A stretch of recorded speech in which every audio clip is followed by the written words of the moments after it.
chords. Every journey needs a soundtrack, and sometimes the soundtrack is the only thing we remember. Welcome to Reminiscence in Curse, Music and Memory. We take those songs and walk the road back together.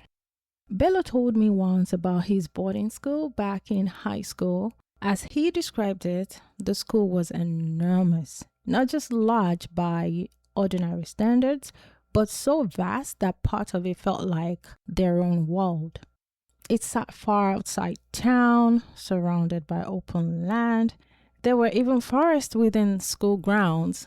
When Bello later showed me the school on a map, I was genuinely alarmed by the sheer size of the place. And in this wilderness of a school, if I may say, the seniors ruled like small dictators.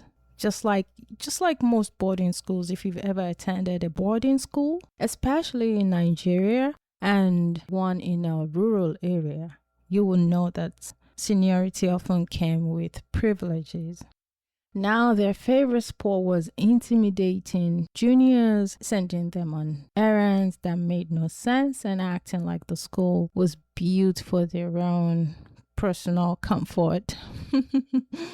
Now, water, for example, came from a well in his school. He said there was no tap system supplying their hostels and school, maybe. So they fetched water from a well, and it wasn't a short walk. He estimated the distance at about 10 kilometers from the well to the hostel. Whether it was exactly that or not, it was far enough that carrying water became one of the most exhausting parts of daily life. And most times, they carried 2 buckets at a time. I know a thing about that one. Anyways, 10 kilometers to fetch water under the sun, carrying heavy buckets, only to return and meet seniors waiting by the hostel door with empty buckets. Yeah, because the unfair part was what happened when the junior students finally made the journey back. Every junior returning from the well must pour a bowl of their water into each senior's bucket. One bowl didn't seem like much, but after like 10 or 15 juniors passed, the seniors' buckets would be full and the juniors would be left with almost nothing. Imagine walking 10 kilometers only to end up with water barely enough to wash your face. One day, a senior in Bello's room decided to take things further. He told Bello and his friend that they would be fetching his water for an entire week. Not one trip, all his water for 7 days. So the 2 boys discussed their options and came up with a solution that still makes me laugh whenever I think about it. They decided to disappear. Do I blame them? No, but the whole situation was just funny. So rather than spend a week acting as personal water carriers, they moved into the forest. Yes, they packed their tiny blankets, twin mattresses, and a few things and vanished into the forest like 2 fugitives. Deep inside the forest stood a tall metal tower with a ladder. So somehow the boys decided this would become their temporary home. For nearly 2 weeks, they lived there. The way he described it to me, I understand how it is. So it's a tall tower where you can climb a ladder and you can stay up on the tower. He also described carrying water up that tower. The way he described how they carried water up that tower had me in tears from laughing. So it's 1 bucket in one hand, the other being held with their teeth, and the remaining hand they used to climb the ladder. I'm laughing with you. Even now, I have trouble picturing without laughing. The image was too ridiculous to be real, but it was. The nights were cold. There was no comfort, no proper shelter, no protection from the weather. They slept high above the ground, and it's usually colder in the forest. They showered on the tower, dried off in the wind, climbed down at dawn, and walked into class like nothing happened. For 2 whole weeks, they lived like that. Well, eventually exhaustion won. They returned to the hostel, hoping the senior had forgotten. He hadn't. The moment he saw them, He still asked them to fetch his water, but not for as long as he had asked them before. And that was that on that, because he shared many hardcore stories with me. Thinking about Bello's story, I laugh at the absurdity of it all. It reminds me of my own boarding school days, different madness, but the same spirit of survival. And one of my most memorable punishments was something we called preposition. It sounds academic, but it was anything but. We had night studies, mandatory sessions where we were supposed to sit quietly and read from around, say, 7 to 10 at night. There was one teacher in particular who took discipline very seriously. Every so often, he would walk into classrooms and instruct the class captain to write down the names of anyone making noise. I will tell you this. My name lived on that list. The funny thing is that every single time he gave that instruction, I would make a sincere promise to myself. Tonight, you will be quiet, you will behave, you will escape that list. And every night, boredom would just creep in and I'd forget about the list. I'd look around, spot someone sleeping, and suddenly feel the urge to test how deeply they were sleeping. Maybe I'll tug their book, maybe I'll poke them just to see if they would jump. Once I took off a girl's shoe while she slept. I just simply could not sit still.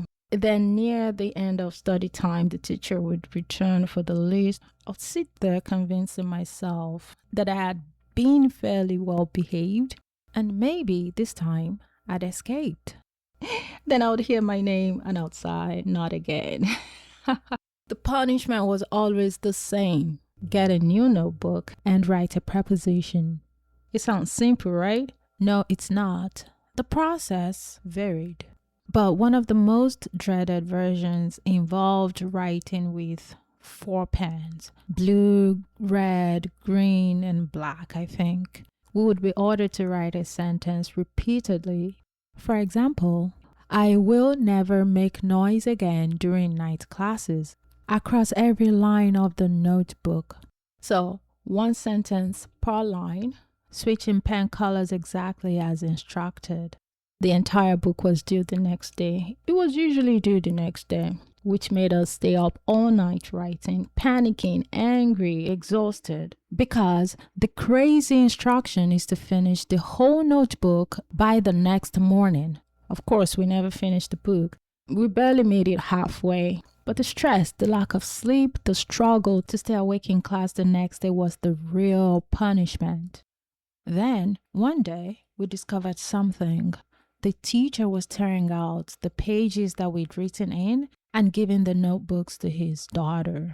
Well, the next time I got punished, I made sure the notebook was useless. I wrote everywhere. The back, the middle, made sure every page had the sentence. I wrote the sentence on each page of the book, so it's useless now, right? Just enough to ruin it. If his daughter was going to use my punishment notebook, she would have to work for it. Well, those are boarding school days. Both stories make me smile. Smile? They make me laugh. At the time, neither experience felt funny. They felt unfair, exhausting and deeply frustrating, but memory has a strange way of reshaping difficult moments. The things that once felt unbearable often become the stories we tell with the loudest laughter years later. Bello said he told his mom recently that she'd once sent him to a prison and he had to give her details of what he went through. His mom felt bad. Boarding school has a way of forcing you to grow up while still being undeniably childish. And it's true. You learn to adapt, to negotiate, to resist in small ways, to protect your peace, even when the rules feel unfair. To anyone listening, maybe your own childhood had its own version of this, a place where you learned to bend without snapping, where you found small freedoms inside rigid structures, where you discovered who you were by pushing against what didn't feel right. I can attest to that. Those moments stay with you. They shape the way you stand up for yourself now, or maybe later. They teach you that even when life hands you rules that feel ridiculous, you still get to choose how you respond. You still get to carve out your own space, your own voice, your own way of surviving. And sometimes the things that once felt like suffering become the stories that make you laugh the hardest. The stories that remind you of your resilience, because I have lots of those stories. This one being one of them. The stories that show you just how far you've come. And that's exactly how Bello felt when he shared some of the stories with me. As I reflected on these stories, I found myself thinking about Keep On Keepin On, the 1996 collaboration between MC Lyte and Xscape. The song is ultimately about perseverance. It captures something familiar, the idea that life keeps presenting challenges and somehow we keep finding ways through them. Hopefully, we keep finding ways through them. Bello, thank you for trusting me with these memories. Thank you for the laughter, the perspective, and some of the moments that helped shape the person you are today.